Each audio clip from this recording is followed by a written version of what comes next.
In the United States, more than 400,000 children are in foster care on a given day. Here to help us understand the challenges of the child welfare system and local action we can take to improve the foster care system at the local level are experts. We'll start with you. Charles Bender III is the founding CEO of Place of Hope, a faith-based, state-licensed organization in South Florida. Over his 2 decades of leadership, Place of Hope has grown significantly, serving thousands of children and families by raising over $100 million. Their impact includes aiding over 30,000 families, facilitating 360 adoptions, and providing housing for 350 emancipated youth. In 2023, he was named one of Palm Beach County's top 100 leaders. Place of Hope, under his stewardship, operates debt-free, consistently earning top ratings from Charity Navigator. Darcy Olsen is an advocate for children, devoting her life to protecting abandoned and abused children. In 2017, Darcy founded the Center of Rights for Abused Children. The center's mission is to protect children, change laws, and inspire people. To date, the center has impacted 650,000 kids.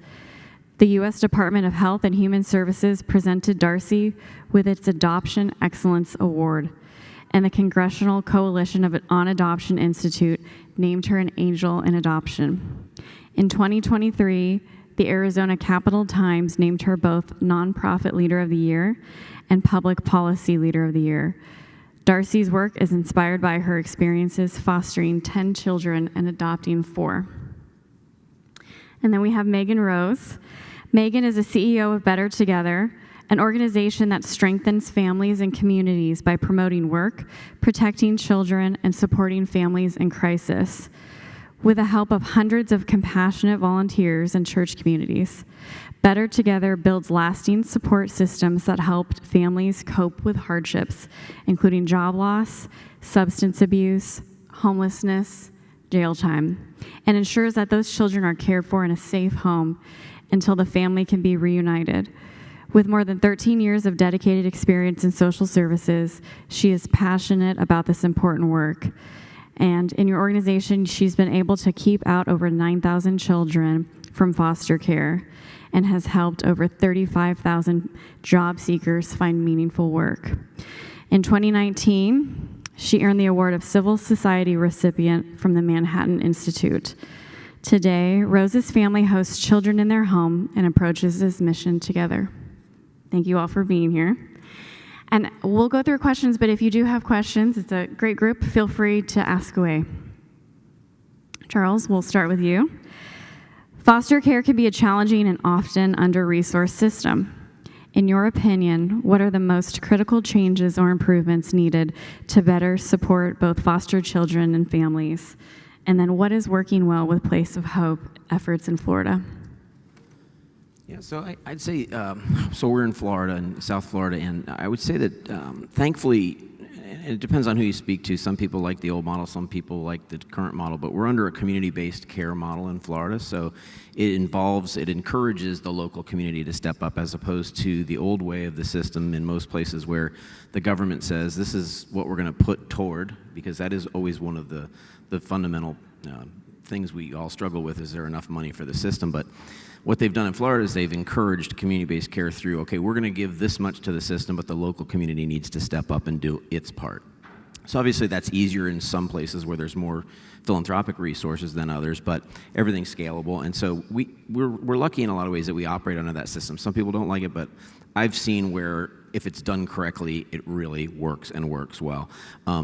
On the negative side of this, I guess I'd say to you, I'm not sure what really is going to fix it in the long run, because I think, as you know, a lot of the other sessions here today, we end up talking about, you know, what's happening culturally, what's happening to society, and you know, unfortunately, we're never going to eradicate this issue, but we do need to work harder, probably in most places, and definitely in Florida, on the front end of the system. So we got to try to do our best to keep, and I run a lot of foster care, I'd rather shut it down than to keep it going, because we have to do a better job of keeping these families whole in a very real way, to give them the resources they need and the oversights they need and the help, so that we don't even get kids coming into the system.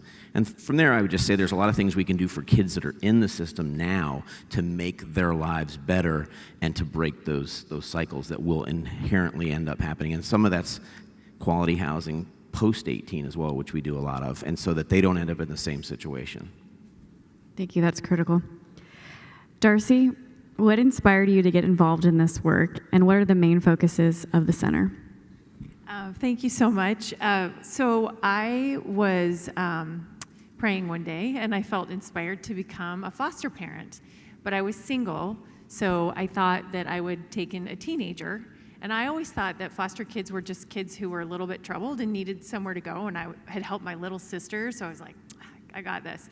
When I went in, the social worker said, we actually need people to take the babies because we have infants sleeping overnight in government office buildings and in shelters. Would you consider a baby? And I said, well, I'm single. Don't you have any couples for the infants? Like, that seems pretty important to me. And they said, they said what they just said. No, they're sleeping in government office buildings, and if you could open a crib and just put it at the foot of your bed, we'd be so grateful.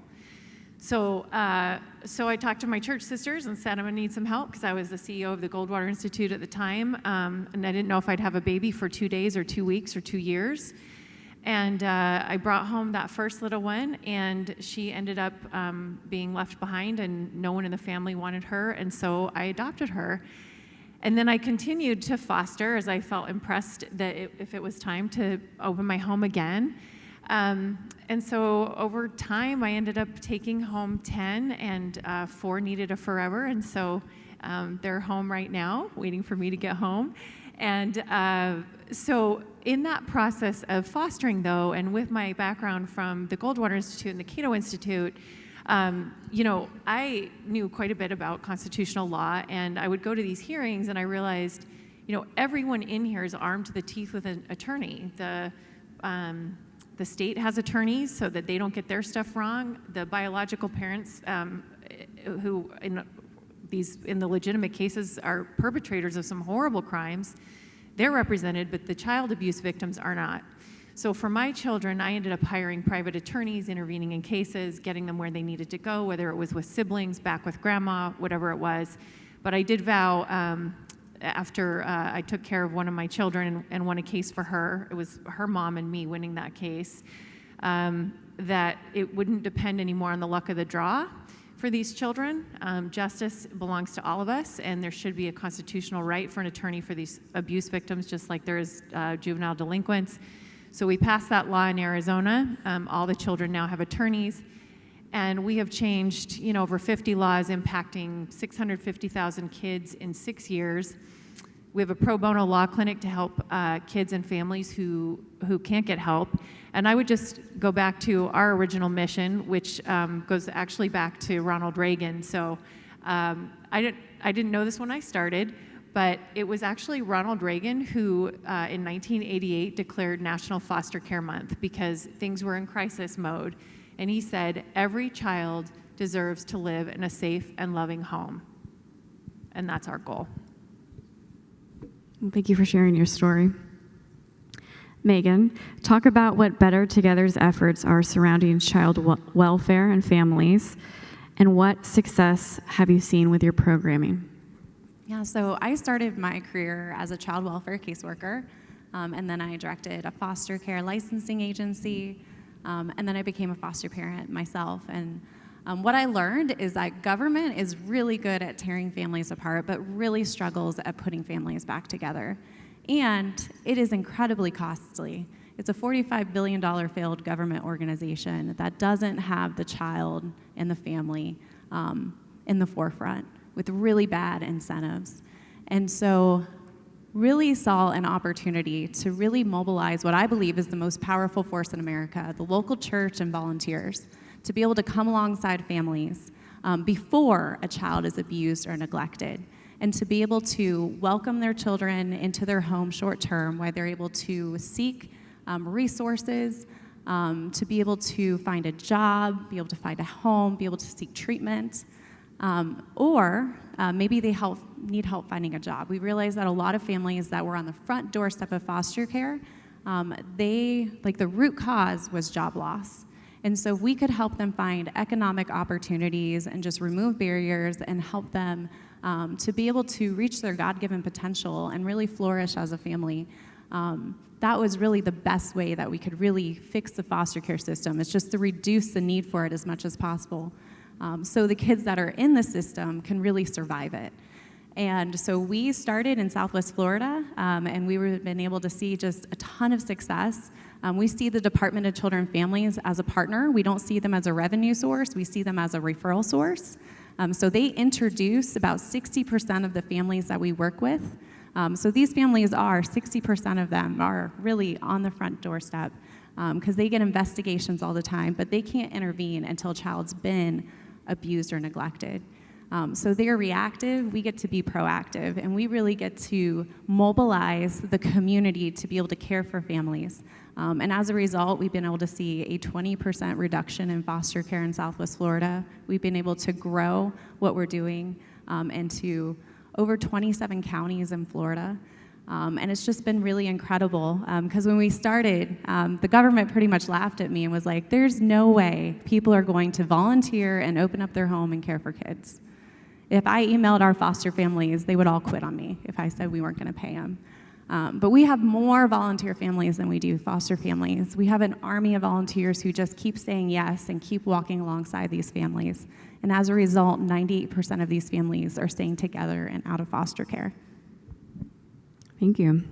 I saw you all shaking your head when you talked about preventing. So, Charles, what are some initiatives or programs that work really well that can be replicated nationally at a local level to prevent the child from even entering foster care at the first place? Yeah, so I'll look at it from a backwards perspective at first. So we end up with a lot of kids who have aged out of foster care and have nowhere to go. And so our biggest expansion right now, especially in South Florida, probably Southwest is probably most of Florida, but right now in South Florida, housing is out of control expense-wise. And so rents have gone through the roof, the values of homes have gone through the roof, and that just squeezes everybody, but particularly these young people that we're dealing with who are leaving foster care, probably should have had some protective investigation in their latter years and didn't, and so they turn 18, nowhere to go, and so we put them into a program that's structured but dignity-filled in beautiful environments, and they just have requirements for them to engage in the community, and we of course help them do that job-wise and educationally and so forth. But when they have children of their own, we're teaching them obviously proactively how to parent effectively, and what happens is because it's structured and it's safe and it's dignity-filled, the state just they'll just go away. They look away. And so a lot of times we do see kids come into care simply because of housing issues and also employment issues. And so if we can keep those young parents, and we have a lot of them, from their kids going in and teaching them the reasons why they need to do it a certain way, then we win there. The other thing that we've launched recently is called EMA. We're the chapter for Every Mother's Advocate for Palm Beach County. We'll probably take it into the Treasure Coast as well, which is a 4-county judicial circuit. And it's basically just an enhanced mentorship type program. It's a Christian-based program, so you have to opt into it. It is a divergent type program to, if the state's looking at the kids and so forth and thinking about breaking up the family, if they will opt into this and go through it successfully for as max of maybe 15 weeks, it's a great way to keep families together. It's proven to work. And so forth. And I would just say simply this: if kids are in foster care, we've got to do a better job at vetting these organizations that provide foster care, because these young people deserve high quality care, which is when we do take kids into foster care, it is at a very high level of care, and they simply deserve that so that they don't get out and repeat the same thing. Absolutely. So important to hear about after 18 plus. Darcy, the Center for Rights of Abused Children has a pro bono law clinic that helps children and their families in cases, as you mentioned, providing emergency legal assistance to children nationwide. What are some of the newer laws in place that are supporting children in the foster care, and are there any laws on the horizon? What was the second half? Are there any laws Or laws or policies that are on the horizon to protect children? Sorry, thank you. That echo so so it's tricky for me.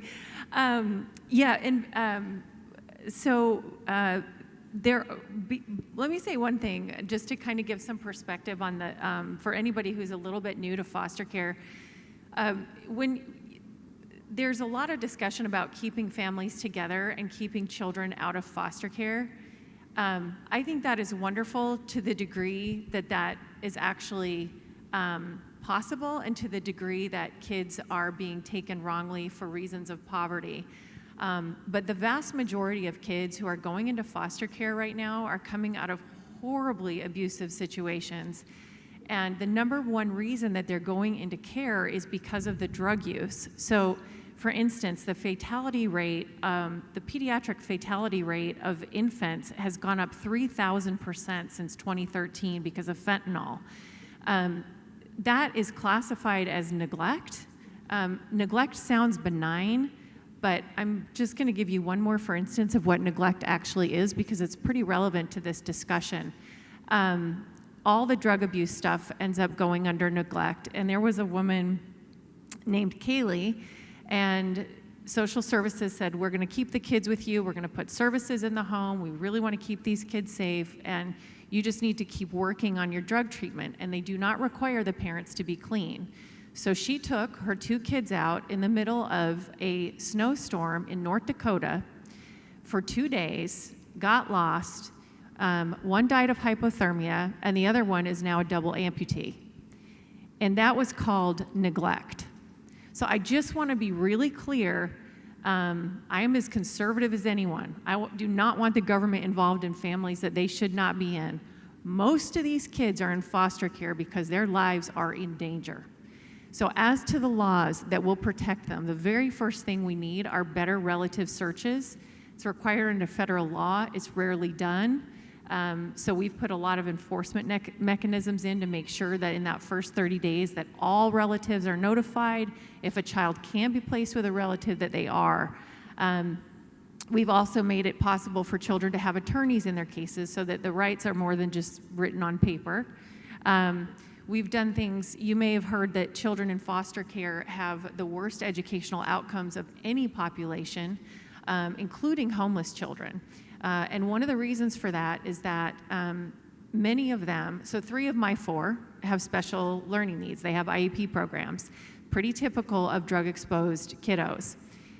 These kids were not getting special education because the parents couldn't be found to sign the paperwork to get them enrolled in special education.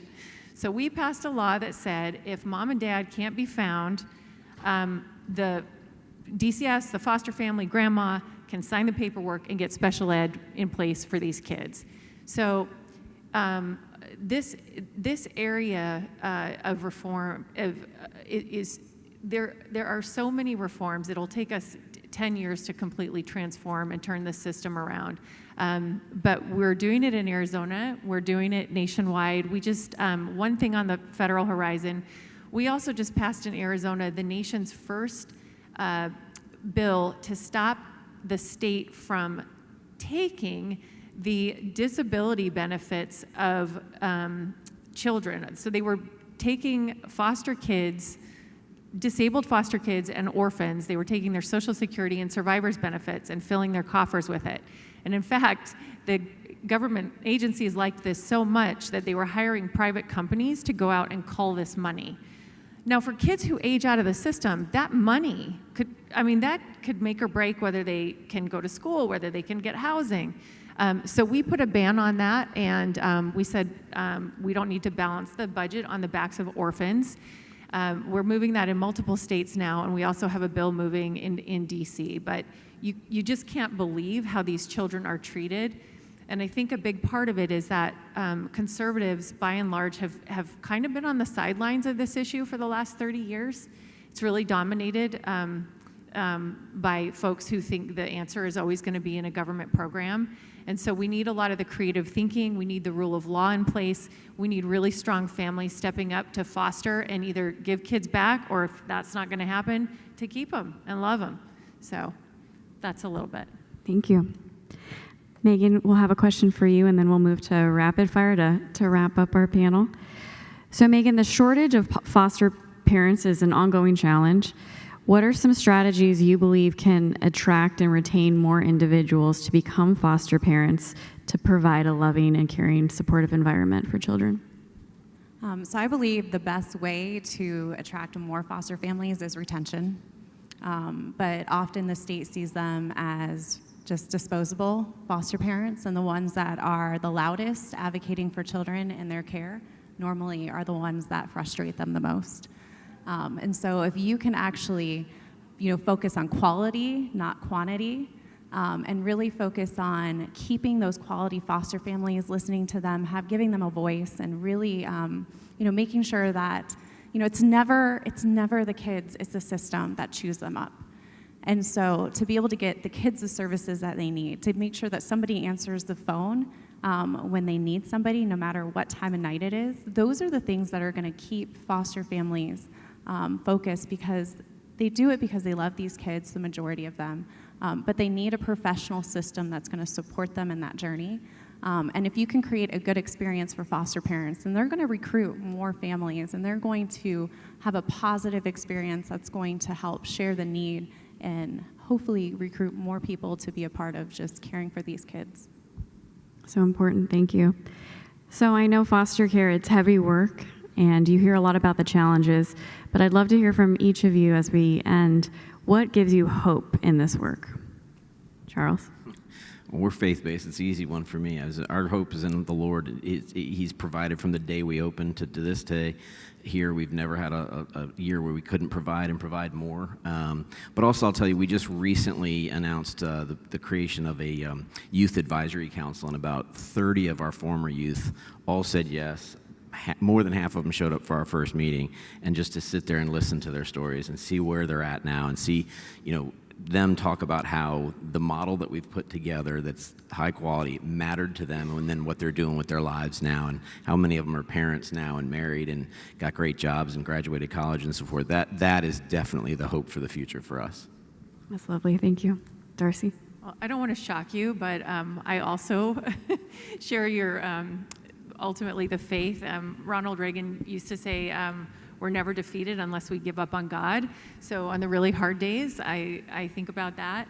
But on a very practical level, what gives me a lot of hope is that we have moved, I guess, over 40 reforms now in a very short amount of time, and nearly all of the reforms have been unanimous.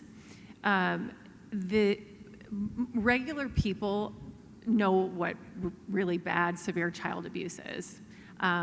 And there aren't big differences when you talk to regular folks about this. The people who oppose change tend to be the people who are involved in the institutions, just like any other government sphere. So it's the agencies who don't want to take a responsibility or change their processes. So, I think what gives me hope is that people in this country, 7% of children in this country are actually adopted. And we all believe children deserve to be safe and loved. And there is a consensus on that. And it's one of the few areas and few spaces in this country where we still have that. So my hope in this case is actually in just good, regular hearts and our hard work in carrying out what needs to be done. I would say just awareness. It's been really encouraging. I mean, the policy circle is shining a light on just the disaster of foster care and the needs there, because I think the more awareness of the problem and then the solutions and different things that we can do to just help these children and families is so important. And I'm just inspired every day. I mean, every day we get to meet just incredibly generous volunteers, donors, supporters, partners that are all just coming together to wrap around families, advocate for families, and really putting children at just the focus, which that's what it should be. As a community, we should always put the child at the center. And so to be able to shine a light on that and do what's right for children and families, and for all of us to just be able to take action, because we can all do something. And I think that's the beautiful part, is people are starting to say, okay, I can donate diapers, I could be a foster family, I could mentor a family or help somebody find a job. And it's going to take all of us doing a little bit to really be able to tackle this really big, important issue. And I'm hopeful we're going to be able to do it because we're seeing it happen. Wonderful. Well, thank you all for the work that you do to take care of our children in Florida, Arizona, or nationwide. So thank you so much for being here.